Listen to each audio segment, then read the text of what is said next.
جی ایک بات اور بڑی ضروری ہے اور میرا دل کرتا ہے یہ تقریر روز کی جائے۔ اخلاق حسنہ کا کمال یہ ہے کہ خوددار رہ کے زندگی گزارے، عزت نفس کے ساتھ، یہ ہاتھ پھیلانا چھوڑ دے، یہ امیروں کی جیبیں دیکھنی چھوڑ دے۔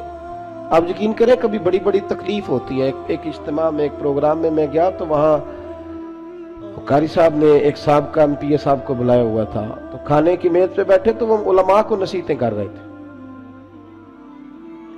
آپ لوگ یہ جمعہ پڑھایا کریں، آپ کو پتہ نہیں ہے لوگ کہاں چلے گئے، آپ لوگوں کو لڑائے نہیں۔ تو میں اس لیے خاموش رہا کہ اب انہوں نے فنڈ بھی دیا ہوگا، علماء بیچاروں کی مجبوری ہوتی ہے، جیب سے کہاں خرچ ہو سکتا ہے، اتنے پیسے نہیں ہوتے، تو کسی جگہ سے اب وہ نصیحتیں کرنے لگ گیا، آپ لوگ ان کو جمع کریں۔ کیوں بھلا؟ اس لیے کہ اگر خودداری ہو نا تھوڑے پہ گزارے کا تو پھر ان جیسے لوگوں کی ضرورت نہیں پڑتی۔ یہ جب ان سے کوئی تھوڑا سا آپ توقع رکھتے ہیں پھر یہ ظلم کرتے ہیں۔ تھوڑی دیر کے بعد پھر کہنے لگا جی میں آپ کو مضمون دیتا ہوں اگلے جمعے کا، آپ نے اگلے جمعے یہ تقریر کرنی ہے۔ تو پھر میری بھی کئی دفعہ مجبوری ہے، کچھ رگیں ایسی ہیں جو نہیں سانس لینے دیتی، وہ رضا کے نیزے کی مار ہے کہ عدو کے سینے میں غار ہے، پھر کسے چارہ جو ہی کا وار ہے کہ یہ وار وار سے پار ہے۔ تو کئی دفعہ مجبوری ہوتی ہے نا، ایٹ سیٹ تے پکھڑا کوار گندل اسی اور بھی بوٹیاں جاننے ہیں، تو وہ مطلب اس نے سمجھا کہ سارے ایسے ہیں۔ تو کہنے لگا جی پھر بولے آپ وعدہ کرتے ہیں۔ میں کہا چوری صاحب کی کم کر دے ہو؟ کہندہ پانڈے بنانے۔ میں کیوں ہی بنایا کرو تیان نال، یہ علماء کے معاملات میں مداخلت بند کر دے، آپ کو کیا پتا کیا موضوع بیان کرنا ہے، آپ علماء کو مشورہ دیں گے جائے کام کریں اپنا۔ کبھی کسی نے اٹھ کے پائلٹ کو مشورہ دیا ہے کہ جہاز صحیح چلا، اس کے پاس ٹریننگ ہے، وہ مرضی کرے گا، جس طرح کا اس کا دل کرے گا وہ چلائے گا۔ کبھی کسی نے بس کے ڈرائیور کو اٹھ کے مشورہ دیا ہے کہ یہ والا گیئر لگا، گاڑی یہ گیئر مانگ رہی ہے۔ آپ خدا کا خوف کریں، یہ 8 سال مدرسے میں پڑھا ہے، اس کو پتہ ہے اس نے کیسے کر کے دین چلانا ہے۔ اور علماء نے الحمدللہ علماء یہ جتنی آپ کو کہتے ہیں جی مولویوں نے کیا کیا ہے، تو میں نے کہا مسجدیں کم ہوتی ہیں، قرآن سنانے والے زیادہ ہوتے ہیں، یہ علماء کی محنت ہے اللہ کے فضل سے۔ ہر مسجد میں اذانیں ہوتی ہیں، جمعے کا خطبہ ہوتا ہے، یہ علماء کی محنت۔ اور پھر میں نے ان سے قبلہ سے بھی عرض کی، میں نے کہا چھوڑ دے آپ ہمیں بلائیں، مسجد والا سپیکر چلائیں، اب کوئی بندوبست نہ کریں، آپ مسجد کی چٹائیاں بچھائیں، ہم کو محتاج ہے کہ ہمیں بہت زیادہ بندوبست ہوگا تو نوٹ گریں گے تو تب بھی تقریر ہوگی، یہ رسول اللہ کا دین ہے۔ اگر کفار مکہ کے مجمع میں کھڑے ہو کے اکیلے جناب ابو بکر صدیق مصطفیٰ کی شانیں بیان کر سکتے ہیں تو ہم بھی ہر جگہ کھڑے ہو کے بیان کر سکتے ہیں، کوئی ایسا مشکل کام نہیں ہے۔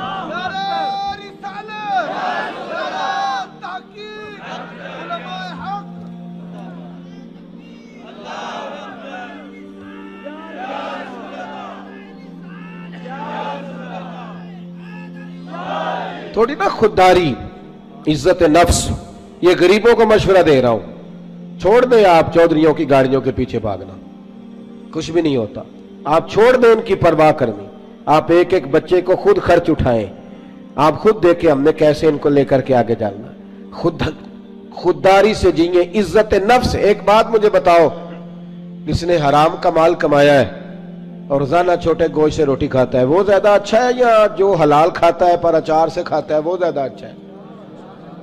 آپ عجیب بات کرتے ہیں میاں۔ میرے ابا جی سے ایک دفعہ میں نے پوچھا ابا جی آپ کو پسند کیا ہے؟ کہنے لگے جو پتر بھوک لگی ہوئے تو یار شاہی پسند ہوندی ہے، تے نمیں لگی ہوئے تو نخرے ہی ہوندے نے، اور دوپہر کو بھوک لگی ہو تو اچار بڑا چسکا دیتا ہے، کبھی کھا کے دیکھیں، شرط یہ ہے کہ بھوک لگی ہو، چٹنی کی جو لذت ہوتی ہے وہ اور ہوتی کوئی نہیں۔ آپ مہربانی کریں، گڑ سے بھی روٹی گزر جاتی ہے۔ میں نے الحمدللہ خود پیاز سے کھانا کھایا۔ میں دوپہر کو گھر آیا اسکول سے تو اماں جی سے پوچھا اماں جی روٹی ہے؟ کہنے پتر کوئی نہیں، تو میں نے کہا میں نے کھانا کھانا ہے، تو اماں کہنے لگی بیٹے 2 ہی حل ہے، یا تو میں کسی سے قرض لوں اور تمہارے لیے 2 ٹائم سالن پکایا کروں، اور یا پھر تم سیانے ہو جاؤ۔ تو میں نے کہا جی نہیں آپ قرض نہیں لیں، آپ بتائیں کیا کرنا ہے۔ تو کہنے لگی تمہارا ابا کھا کے گیا ابھی پیاز کے ساتھ روٹی، گزر جائے گی؟ میں نے کہا آپ لائیں انشاءاللہ گزرے گی، کیوں نہیں گزرے گی، حلق سے گزرے گی، کیا اس میں حرج ہے؟ آپ اپنی مٹی پہ چلنے کا طریقہ سیکھیں، کسی کے سنگ مرمر پہ چلو گے تو پھسل جاؤ گے۔ آپ چھوٹی مسجد میں گزارا کریں، آپ خودداری سے جیئے، عزت نفس حسن ہے زندگی کا، یہ اخلاق ہے میرے رسول پاک کا. پڑھو ترمذی شریف. حضرت صوبان بن مالک کو سامنے بٹھا کے نبی پاک نے فرمایا سجنا تجھ پہ پیار بڑا آ رہا ہے, حضور حکم کرے. فرمایا حکم یہ ہے کہ ایک وعدہ تو میرے ساتھ کر, ایک میں تیرے ساتھ کرتا ہوں. یا رسول اللہ حکم کرے. تو نبی پاک نے فرمایا تو وعدہ کر کسی دنیا دار کے آگے ہاتھ نہیں پھیلائے گا, اور میں وعدہ کرتا ہوں رب تجھے بغیر حساب جنت عطا فرمائے گا. چھوڑ دنیا داروں سے مانگنا ہے تو رب سے مانگ, رب کے رسول سے مانگ. آپ یہ کیا بات کرتے ہیں بھائی؟ وہ ایک شاعر تھا نا, کبھی گزر رہا تھا پاس سے, تو یہ شاعر ناراض نہ ہو جائے, میرا بڑا اچھا شعری ذوق ہے. شاعر ناراض, کئی دفعہ شاعروں کی جو پوزیشن ہوتی ہے وہ قابل رحم ہوتی, وہ چادر سی اوڑھ لیتے ہیں بیچارے, اور سردیوں کی راتوں میں بھی چوکوں پہ بیٹھے رہتے ہیں. تو ایسا ہی کوئی شاعر بیٹھا تھا, تو ایک سیٹ گزرا تو اس نے 5 روپے نا پھینک دیے. وہ شاعر نے بلایا, اس نے کہا یہ کیا ہے؟ کہنے لگا جی وہ مسئلہ یہ ہے کہ آپ کی حالت بڑی عجیب تھی, تو میں نے کہا چلو خرچہ چل جائے گا. تو اس نے کہا اٹھا اپنے پیسے, میرا تو عشق میں یہ حال ہے, ورنہ میں کوئی سیٹھوں کا محتاج تو نہیں نا. اس نے ایک شعر کہا تھا, مجھے زندگی بھر رہ گیا, کبھی کبھی جب اپنی موج میں ہوتا ہوں تو اکیلا بھی پڑھتا رہتا ہوں. وہ شاعر اس سیٹ سے کہنے لگا یہ آرزو کرم اور میں آپ سے کروں, یہ آرزو کرم اور میں آپ سے کروں, یہ بھیک اس کو دیجیے جس کا خدا نہ ہو, یہ بھیک اس کو دیجیے جس کا خدا نہ ہو. ہارون رشید بیٹھے گزر رہے تھے تو حضرت بہلول دانا بیٹھے تھے. تو بہلول دانا زمین پہ بیٹھے, ہارون رشید ہاتھی کی سواری کر رہا تھا, لشکر تھا دائیں بائیں آنا جانا. بہلول دانا زمین پہ بیٹھے تھے, مٹی کے ساتھ کھیل رہے تھے. ہارون رشید آیا, السلام علیکم بابا جی کیسے ہو؟ فرمایا بڑا شکر ہے اللہ کا. یہ شکر ہوتا ہے مزیدار قسم کا. میں نا مدرسے میں لگے ہوئے تھے مستری, تو ایک طالب علم بڑا پریشان رہتا تھا کہ روٹی جو ہے نا وہ اس طرح کی پکنی چاہیے. تو میں نے اس کو بلایا کھڑکی سے, میں نے کہا ادھر آ تجھے ایک منظر دکھاؤں. وہ مزدور نا دوپہر کو روٹی لاتا ہے, ساتھ دیہڑی لگا ہوتا ہے نا جو. تو میں نے کہا وہ دیکھ مزدور کھانا کھانے لگا ہے. وہ اچار 2 روٹیوں کے بیچ رکھ کے لایا ہے, اور پھر ٹوٹیوں پہ بیٹھ کے اس نے ہاتھ دھوئے, پھر پانی کا گلاس بھرا. پھر اس نے جب روٹی کھولی نا تو وہ پونے کو بھی سارا اچار لگا ہوا تھا, اور پھر اس نے کئی دفعہ بسم اللہ پڑھی.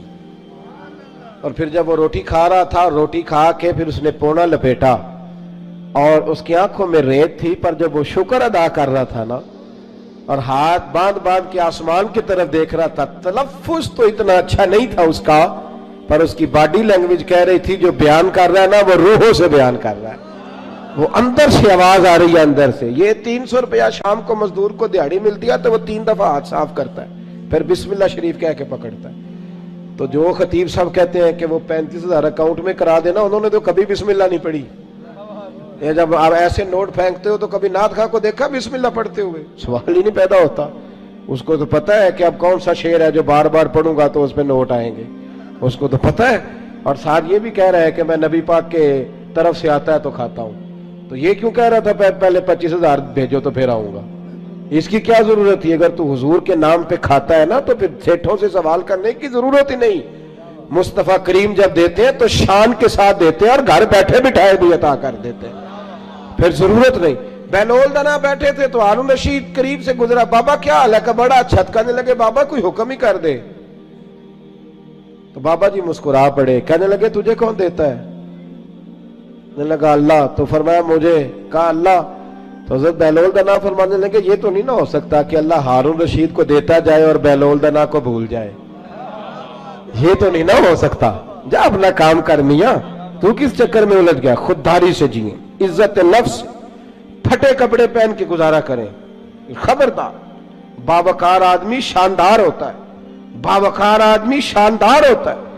مجھے ایک بچے نے ویڈیو لا کر کے دکھائی, آپ یقین کریں میں آج تک اس بچے کو ڈھونڈ رہا ہوں.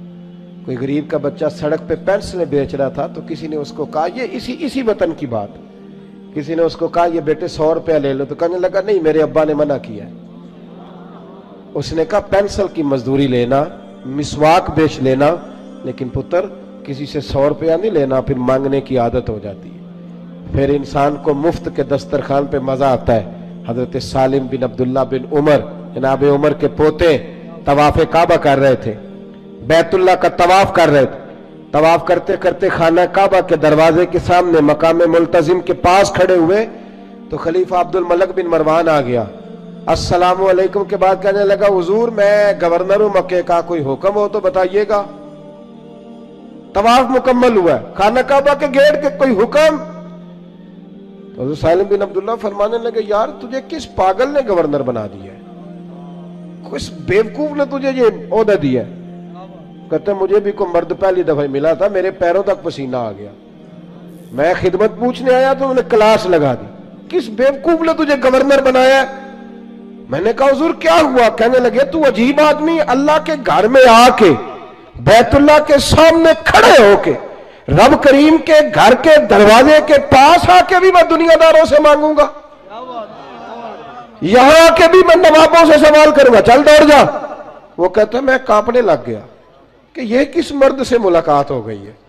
یہاں تو آپ کو پتہ ہے نا, اللہ خیر کرے, مصلے کے نیچے جو مرضی رکھ دو, کوئی حال ہی نہیں الا ماشاءاللہ. کہتے ہیں کہ کدھر سے آ گیا تو, چل دوڑ. فرماتے ہیں کہ میں نا بڑا پریشان ہوا. وہ خلیفہ کہتے ہیں میں وہاں سے فارغ ہو کے تو باہر نکل گیا, مسجد الحرام سے باہر, جیسے آج لوگ باب عبدالعزیز سے باب فہد سے باہر نکلتے. کہتے ہیں باہر آ گیا, وہاں کھڑا ہوا تو حضرت وہاں آئے. میں نے کہا حضور اب تو بیت اللہ سامنے نہیں, ابھی کوئی حکم کر دیں. تو مسکرا پڑے, کہنے لگے تجھے بڑا شوق ہے تو بتا تجھ سے دین مانگوں کہ دنیا مانگوں؟ میں نے کہا حضور دین تو آپ کے پاس ہے, میرے پاس تو دنیا ہی ہے. ستا اٹھ کے کوئی نہیں خوش ہوتا,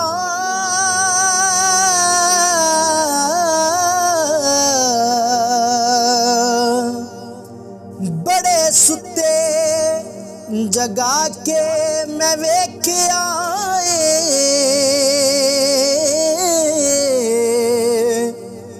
کتے جیا نہیں کوئی وفادار ڈٹھا, تے ٹکر سکا بھی پا کے